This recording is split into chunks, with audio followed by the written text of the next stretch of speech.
Now, in a dramatic escalation of tensions, India has said it is withdrawing its High Commissioner and key diplomats from Canada. It has also expelled 6 Canadian diplomats from India, including the acting High Commissioner Stewart Wheeler.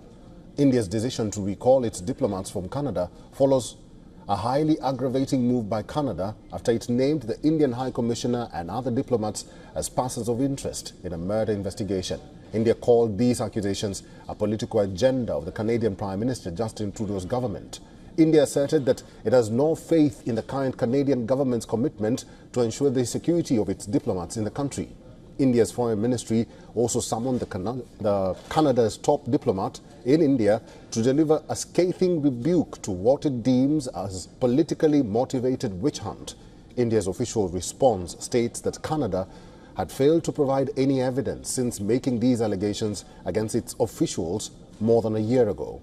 It also referred to Canada's standoff with India since September 2023 as evidence of Trudeau's hostility towards India.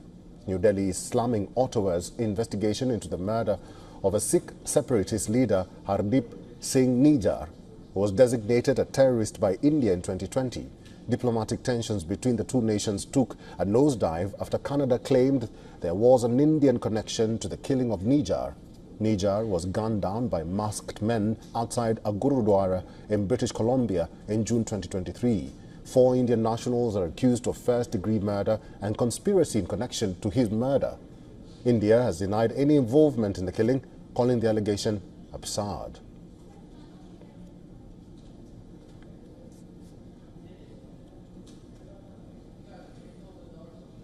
WION's assistant editor for foreign affairs, Sidhan Sibol, is now joining us live on the phone from New Delhi. Sidhan Sibol, tell us what is really happening in India, because we do understand that 6 diplomats have been expelled. Tell us more about that. Well, it has been a drastic development. We know that India has withdrawn its High Commissioner, but also in a tit-for-tat move, the expelling of diplomats have taken place. India has expelled 6 Canadian diplomats and has expelled 6 Indian diplomats. The relationship has reached an unprecedented low in many senses. This is the big story, and it was simmering for some time. We know that last year the Canadian Prime Minister Justin Trudeau had said that agents of the government of India were responsible for killing of Hardeep Nijjar, who of course is a listed terrorist here in India. Now, no evidence has been provided since then, and now, of course, the tensions have boiled over, and it's a total breakdown in the relationship. I've never seen this kind of breakdown in the relationship breaking down. Of course, Pakistan remains an exception, but for a Western country, and that to Canada, this is a major development. Sidhan Sibol, before I let you go, we had the Indian Prime Minister Narendra Modi meeting with the Prime Minister of Canada, Justin Trudeau, just a week ago. Do we know if they discussed this issue or not? Essentially, we know that during that brief conversation, I would say, which was not substantive, as the Indian government sources have said, the focus, of course, remains on Canada providing the evidence, which, of course, haven't so far. And we know that this is the second time both the leaders came face-to-face since the allegations by the Canadian Prime Minister last year. Now, essentially, that hasn't yielded anything. We know that today what has happened is a day that will be remembered in terms of how the relationship fell. It's a free fall in the relationship, I would say. The summoning we saw in front of the MEA, the Ministry of External Affairs, earlier today. The media presence there, of course, I haven't seen media presence for a pretty long time in front of MEA, and I would compare that this kind of breakdown I last time saw was India-Pakistan in 2019. All right, that is our Assistant Editor for Foreign Affairs, Sidhan Sibol. Sidhan, thank you. Let's now talk to Mr. Shashank.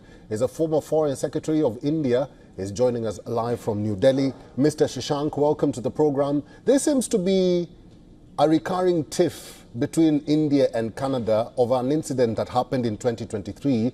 Despite the 2 prime ministers, like I mentioned, even meeting recently, what can make the 2 nations, that is India and Canada, come to an armistice? Who needs to do what? Well, if you go through the Indian statement, it makes it very clear that the Canadian government of Prime Minister Trudeau has used the domestic compulsions in order to sully the image of India and India's diplomats. Because after all, we have a senior diplomat posted there who was earlier ambassador in Japan also.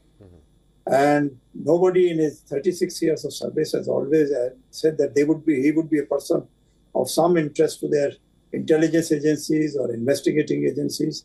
So I think intentionally Canada decided to, out of the blue, to raise the temperature and to create this kind of ruckus by blaming the Indian diplomats in Canada.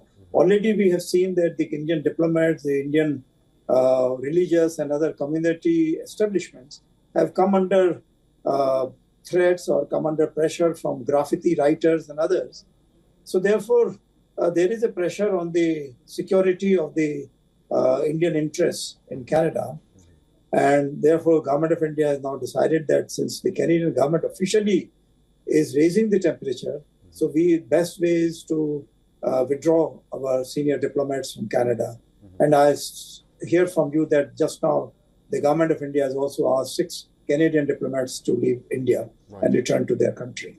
Mr. Shashank, just briefly, going forward, because as you heard from our assistant editor for foreign affairs, he said that he's never seen such a breakdown before. The only breakdown that he's seen in relations is between India and Pakistan, but not India and a Western country like Canada. What impact will this have going forward? I can't understand that this has been done intentionally from the Canadian government side. What could be the reason? I mean, there could be 3 or 4 reasons. One could be that, yes, there are domestic compulsions.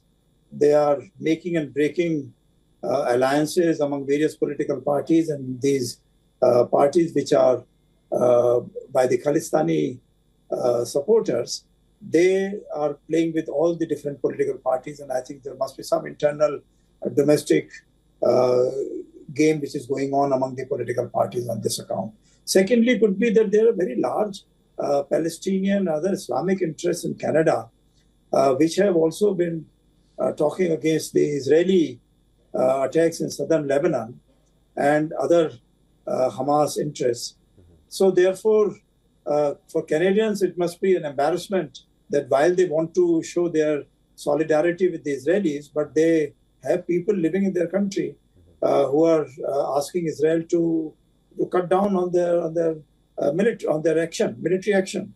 And third could be that the present Canadian government seems to be very friendly or under some kind of a threat after they had thrown the representative of the Chinese company Huawei in jail. I think now they are very concerned about the Chinese position. So they are trying to be very, very kind to China. Okay. And finally, of course, the Pakistani angle is always there, that they must be getting a lot of false information against India from the Pakistani side. So I think all these things, they perhaps felt that the softest target would be India. And therefore, they have taken this action against India out of the blue. After meeting our Prime Minister 3-4 days ago in the ASEAN meeting, where we were all trying to recommend the ASEAN way to all countries in the world to have a peaceful world. And here the Canadians are going in a completely different direction. And I think that this is really something which is very surprising, very worrying to the Indian public, that they have a large number of Indians working or studying in Canada. So will they be able to get security under the Canadian government? We'll have to wait and see. Thank you. I've been talking to Mr. Shashank. He's a former Foreign Secretary of India. Mr. Shashank, thank you for your time and for talking to us today.